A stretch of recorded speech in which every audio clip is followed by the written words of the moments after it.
அனைவருக்கும் வணக்கம். என்னுடைய பெயர் ஜோதி. எனக்கு தற்போது 45 வயது ஆகிறது. நான் தருமபுரி அருகே ஏரங்காட்டு கொட்டாய் பகுதியில் வசித்து வருகிறேன். என் கணவனுடைய பெயர் ஆறுமுகம். அவருக்கு 48 வயது ஆகிறது. என் கணவர் பக்கத்து ஊரில் இருக்கும் ஒரு மெடிக்கல் ஷாப்பில் வேலை பார்த்து வருகிறார். நான் உள்ளூரிலேயே ஹோட்டலை நடத்தி வருகிறேன். எனக்கு 2 மகள்களும் 2 மகன்களும் உள்ளனர். என்னுடைய மூத்த மகளுக்கு தற்போது 20 வயது ஆகிறது. என் கணவர் என்னுடைய மூத்த மகளுக்கு மாப்பிள்ளை பார்த்து கொண்டு இருந்தார். நான் ஹோட்டல் நடத்தி வந்ததால் என்னுடைய கடைக்கு நிறைய பேர் வந்து செல்வர். நிறைய ஆட்டோ ஓட்டுநர்களும் வந்து செல்வர். அப்படிதான் பக்கத்து ஊரை சேர்ந்த சீதாராமன் என்ற ஆட்டோ டிரைவரும் அடிக்கடி என்னுடைய கடைக்கு வந்து சாப்பிட்டு விட்டு செல்வார். அவர் அடிக்கடி என்னுடைய கடைக்கு வந்து செல்வதால் எனக்கும் அவருக்கும் பழக்கம் ஏற்பட்டது. இந்த பழக்கமே நாளடைவில் எங்களுக்குள் தகாத உறவாக மாறியது. என் கணவனுக்கும் வயதாகிவிட்டதால் என்னுடைய உடல் தேவைக்காக நான் சீதாராமனோடு நெருங்கி பழகவும் ஆரம்பித்தேன். நேரம் கிடைக்கும் போதெல்லாம் நானும் அவரும் தனிமையில் சந்தித்து உல்லாசமாக இருக்கவும் ஆரம்பித்தோம். இப்படியே பல நாட்கள் எங்களுடைய தகாத உறவு தொடர்ந்தது. நானும் நேரம் கிடைக்கும் போதெல்லாம் சீதாராமனுக்கு ஃபோன் செய்வேன். அவரும் எந்த ஊரில் ஆட்டோ ஓட்டி கொண்டிருந்தாலும் உடனடியாக நான் சொல்லும் இடத்திற்கு வந்து விடுவார். நானும் அவரும் ஆசை தீர உல்லாசம் அனுபவித்து கொண்டு இருந்தோம்.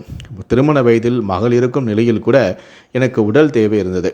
அதனால் நான் அடிக்கடி சீதாராமனோடு நெருங்கி பழகவும் ஆரம்பித்தேன். ஒரு நாள் நான் சீதாராமனுக்கு ஃபோன் செய்யும்போது எதேச்சியாக அவருடைய மனைவி தான் எடுத்தாள். நான் எப்படியோ பேசி சமாளித்து விட்டேன்.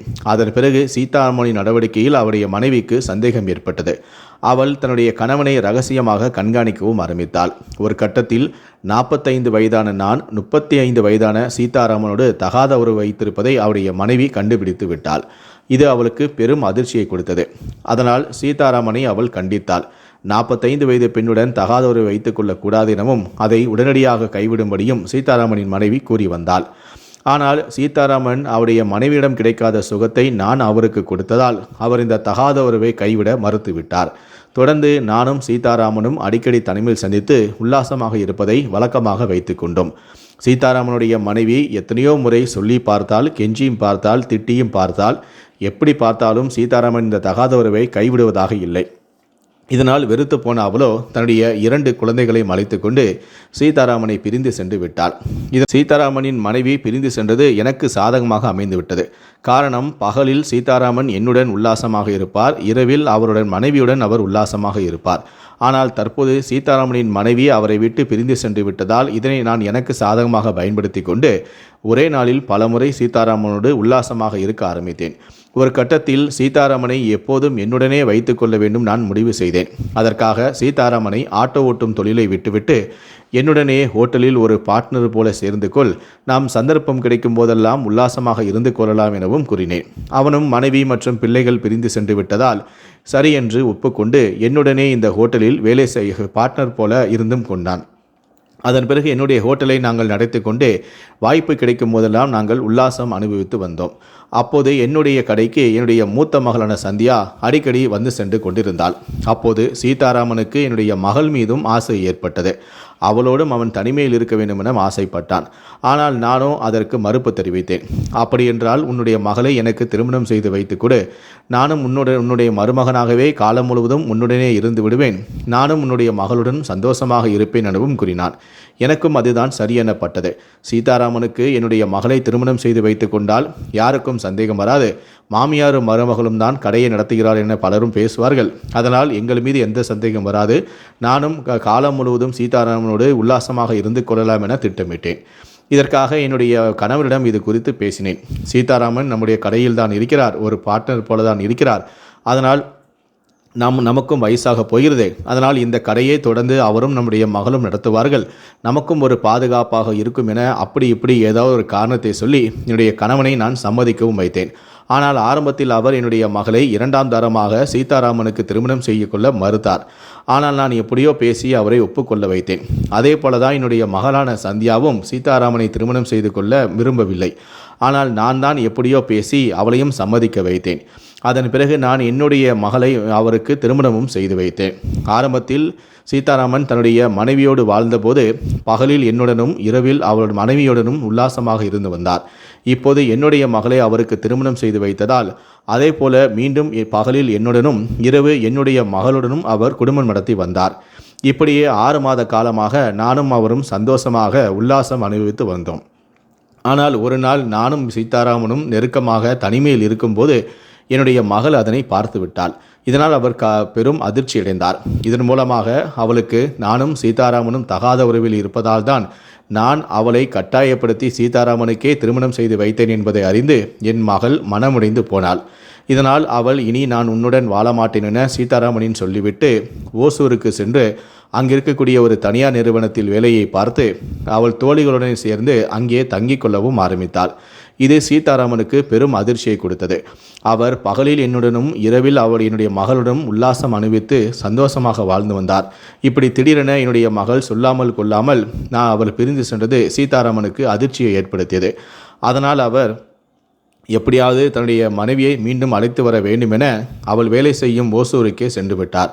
அதன் பிறகு என்னுடைய மகளை சந்தித்து மீண்டும் தன்னுடன் குடும்பம் நடத்த வருமாறும் அழைத்தாள். ஆனால் என்னுடைய மகளோ என் அம்மாவோடு நீ தகாத உறவு வைத்திருப்பதால் நான் உன்னுடன் குடும்பம் நடத்த வரமாட்டேன், இனி நான் உன் வீட்டுக்கே வரமாட்டேன், இனி காலம் முழுவதும் நான் இங்கே இருந்து விடுகிறேன் என உறுதியாக சொல்லிவிட்டாள். இது சீதாராமனுக்கு ஆத்திரத்தை ஏற்படுத்தியது. இதனால் கோபமான அவர் என்னுடைய மகளை அடித்து காயப்படுத்தினார். உனக்கு இன்னும் 2 நாள் அவகாசம் கொடுக்கிறேன், அதற்குள்ளாகவே நீ வீட்டுக்கு வர வேண்டும் எனவும் என் மகளை மிரட்டிவிட்டு வந்தார். சீதாராமன் என்னுடைய மகளை சந்திக்க போது இந்த தகராறு ஏற்பட்டு என் மகளை அடித்த விஷயமானது என்னுடைய கணவனுக்கு தெரிய வந்தது. இதனால் என் கணவன் என் மகளான சந்தியாவிடம் ஃபோன் போட்டு, என்னம்மா உனக்கும் உன் புருஷனுக்கும் பிரச்சனை, ஏமா இனி நீ வாழ மாட்டேன்னு சொல்லிட்டு நீ பிரிஞ்சு போயிட்ட, என்ன காரணம், அப்பா கிட்ட ஏன் நீ சொல்ல மாட்டேங்கிற சொல்லி என் கணவனான ஆறுமுகம் கேட்க, அதன் பிறகுதான் என்னுடைய மகளோ எனக்கும் என் மருமகனான சீதாராமனுக்கும் தகாத உறவு இருப்பது என் கணவனுக்கே தெரிவித்தாள். அம்மாவுக்கும் என் கணவனுக்கும் தகாத உறவு இருந்திருக்கிறது, கல்யாணத்துக்கு முன்பே அவர்களுக்குள் நெருக்கம் இருந்திருக்கிறது, அவர்களின் உறவை கடைசி வரைக்கு தொடர வேண்டும் என்பதற்காக தான் அம்மா என்னையே கட்டாயப்படுத்தி அவருடைய கள்ளக்காதலன சீதாராமனுக்கு திருமணம் செய்து வைத்தார். இதனை நான் அறிந்து நான் அதிர்ச்சி அடைந்தேன். இதனால் நான் இனி அவருடன் வாழ மாட்டேன் என சொல்லிவிட்டு நான் ஓசூருக்கு வந்துவிட்டேன். இதனால் தான் எனக்கும் என் கணவனுக்கும் பிரச்சனை, அதனால் தான் அவர் என்னை அடித்து விட்டார் என கூறியிருந்தாள். இதை கேட்டு என் கணவனே அதிர்ச்சி அடைந்தார். அதன் பிறகு இது குறித்து என் கணவன் என்னிடமிருந்து சண்டையும் விட்டார். நம்முடைய மகளின் வாழ்க்கையை இப்படி நாசமாக்கி விட்டாயே, அவள் உனக்கு என்ன துரோகம் செய்தாள், அவளை நான் நல்லபடியாக ஒருத்தனுக்கு திருமணம் செய்து வைத்திருப்பேனே, இப்படி உன்னுடைய கள்ளக்காதனுக்கு உன்னுடைய உடல் தேவைக்காக நம் மகளின் வாழ்க்கையை பாழாக்கி விட்டாயே என என்னிடம் வந்து தகராறும் செய்தார். என்னையும் அடித்து காயப்படுத்தினார். இனி இந்த தகாத உறவை நீ தொடரக்கூடாது எனவும் சீதாராமன் தன் மகளுடன் எங்காவது சென்று சந்தோஷமாக வாழட்டும் எனவும் கூறினார். இது எனக்கு பெரும் அதிர்ச்சியை கொடுத்தது. காலம் முழுவதும் சீதாராமனோடு சந்தோஷமாக உல்லாசம் அனுபவித்துக் கொள்ளலாம் என்பதற்காக தான் அவருக்கு என் மகளையை நான் திருமணம் செய்து வைத்தேன். தற்போது என் கணவன் என்னுடைய தகாத உறவுக்கு இடையூறாக இருந்ததால் அவருடைய கதையவே தீர்த்து கட்ட வேண்டும் என நான் முடிவு செய்தேன். இது குறித்து நான் சீதாராமனிடம் தெரிவித்தேன். அவரும் அதற்கு ஒப்புக்கொண்டார். என் கணவனை போட்டு தள்ளிவிடு, அதன் பிறகு நான் எப்படியாவது என் மகளிடம் பேசி சமாளித்து மீண்டும் நானே அழைத்து வருகிறேன் எனவும் கூறினேன். அதனால் சீதாராமன் எங்கள் தகாத உறவுக்கு இடையூறாக இருக்கக்கூடிய என்னுடைய கணவனை திட்டம் தீட்டி கொலை செய்ய முடிவு செய்தார். இதற்காக என் கணவனை கடத்தி செல்வதற்காக அவருடைய நண்பரிடமிருந்து ஒரு ஈக்கோ காரை வாங்கி வந்தார். மேலும் இந்த கொலை திட்டத்திற்கு அவருடைய நண்பர்களையும் கூட்டு சேர்க்க வேண்டும் என முடிவு செய்தார். ஆனால் அவர் நண்பர்களிடம் உண்மையான காரணத்தை சொல்லி ஆறுமுகத்தை கொலை செய்ய வேண்டும் என்று சொன்னால் யாரும் உதவ முன்வர மாட்டார்கள், கொலை என்றாலே அவர்கள் பயந்து விடுவார் என்பதால் ஒரு பொய்யான ஒரு தகவலை சொல்லி அவர்களின் ஆசை வார்த்தைகளை தூண்டிவிட்டான். அதாவது, எனக்கு ஒருவர் 50,000 ரூபாய் பணம் தர வேண்டும், அந்த பணத்தை அவர் தராமல் இழுத்தடித்து கொண்டே இருக்கிறார், அதனால் அவரை கடத்தி சென்று அவரிடம் இருந்து இந்த 50,000 ரூபாய் பணத்தை பெற்று தந்தால் நான் உங்களுக்கு சரக்கு பார்ட்டி வைக்கிறேன் என அவருடைய நண்பர்களான சரவணன், ஜெய்சங்கர், பிரவீன்குமார் மற்றும் முருகன் ஆகிய 4 சீதாராமன் ஆசை வார்த்தைகளை தூண்டிவிட்டார். தங்களுக்கு சரக்கு கிடைக்கிறதே என்ன, அவரை அழைத்துச் சென்று மிரட்டி பணத்தை தானே வாங்கி கொடுக்க வேண்டும், நாங்கள் செய்கிறோம் என அவருடைய நண்பர்கள் 4 பேரும் அதற்கு ஒப்புக்கொண்டு விட்டனர். இந்த சதி திட்டத்தை ரகசியமாக தீட்டிய சீதாராமன் சம்பவத்தன்று என் கணவன் வேலைக்கு செல்லும் வழியில் ஈக்கோ காரில் என்னுடைய நண்பர்கள் 4 நிற்க வைத்து அவரை மலிமறித்து, நீங்கள் பேச்சு கொடுங்கள், நான் பின்னாலே வந்து அவரை தாக்கி மயக்கமடைய செய்கிறேன், அதன் பிறகு இந்த காரில் அவரை நாம் கடத்தி சென்று விட்டு ரகசியமான ஒரு இடத்தில் வைத்து அவரை மிரட்டி இந்த பணத்தை பெற்றுக் கொள்ளலாம் எனவும் கூறினான். அதற்காக அவருடைய நண்பர்களும் ஒப்புக்கொண்டனர். சம்பவத்தன்று என்னுடைய கணவனான ஆறுமுகம் கடைக்கு செல்லும் வழியில் ஈக்கோ காரில் அவருடைய நண்பர்கள் 4 பேரும் நின்று வழிமறித்தனர். என் கணவன் பைக்கை நிறுத்தி அவளிடம் பேச்சு கொண்டிருக்க பின்னாலே வந்த என் காதலன் என்னுடைய மருமகனான சீதாராமன் என் கணவனின் பின் தலையில் கல்லால் ஓங்கி அடிக்க அவர் கொஞ்ச நேரத்திலேயே மயங்கி விழுந்தார். அதன் பிறகு அக்கம்பக்கத்தில் யாரும் பார்க்காத நேரம் பார்த்து என் கணவனை காரில் தூக்கி போட்டனர். மேலும் அவர் வந்த இருசக்கர வாகனத்தையும் காரில் ஏற்றினர். அதன் பிறகு ஐவருமே அருகில் இருக்கும் காட்டுப்பகுதிக்கு சென்றனர். அங்கு வைத்து அனைவரும் ஒன்றாக மதுவும் அருந்தினர். அதன் பிறகு ரகசியமாக அவர்கள் மதுபோதையில் இருந்தபோது சீதாராமன் நைஸாக சென்று என் கணவனான ஆறுமுகத்திடமிருந்து பணத்தை திரும்ப கேட்பது போல் நடித்து அவரை மீண்டும் கற்களாலேயே கொடூரமாக தாக்கி அவரை துடிக்க துடிக்க அங்கே கொலையும் செய்துவிட்டான். இதனால் அவருடைய நண்பர்கள் அதிர்ச்சி அடைந்தனர். என்னடா கடத்திட்டு வந்து மிரட்ட போகிறதானே சொன்னேன், இப்படி கொலையே பண்ணிட்டியே, இப்போ என்ன பண்ணுறது என அவர்கள் பதட்டமானார்கள்.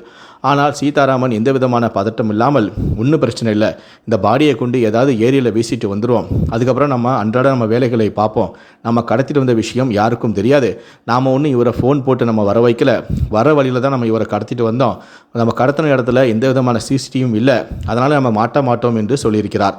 இதனால் பயந்து போன அவருடைய நண்பர்கள் வேறு அந்த ஈக்கோ காரிலேயே என் கணவனின் சடலத்தையும் ஏற்றிக்கொண்டு அவர்கள் மதிக்கோன் பாளையம் தூதரையான் ஏரியில் சடலத்தை வீசிவிட்டு ஒன்றும் தெரியாதது போல அங்கிருந்து சென்று விட்டனர்.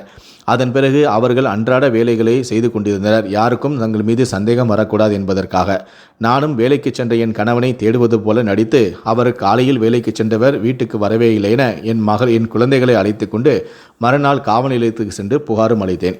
போலீசாரும் வழக்கு பதிவு செய்து காணாமல் போன என் கணவனை தேடும் பணியிலும் ஈடுபட்டு வந்தனர். ஆனால் 2-3 நாட்களாக என் கணவனை பற்றிய எந்த தகவலும் கிடைக்கவில்லை. கடந்த நேற்றுதான் மதிக்கோன் பாளையம் தூதரையான் ஏரியில் ஒரு ஆண் சடலம் மிதப்பதாக போலீசாருக்கு தகவலும் கிடைத்தது. அதன் பிறகு போலீசாரும் சம்பவ இடத்திற்கு சென்று மிதந்த என் கணவனின் சடலத்தை கைப்பற்றி பார்க்கும்போது முகம் முழுவதும் சிதைந்திருந்ததால் அது யார் என போலீசாரால் அடையாளம் கண்டுபிடிக்க முடியவில்லை. அதன் பிறகு இந்த பகுதியில் காணாமல் போனவர்களின் லிஸ்ட்டை எடுத்து போலீசார் ஆய்வு செய்யும் போது நான் ஏற்கனவே என் கணவன் ஆறுமுகத்தை காணவில்லை என போலீஸ் நிலையத்தில் புகார் அளித்ததால் அடையாளம் காட்ட வேண்டும் என போலீசார் எனக்கு தகவலும் கொடுத்தனர். அதனால் நானும் உடனடியாக மருத்துவமனைக்கு சென்றேன். அங்கு வைத்திருந்த என் கணவனின் சடலத்தை பார்த்து இது என்னுடைய கணவன்தான் என்பதையும் நான் உறுதி செய்தேன்.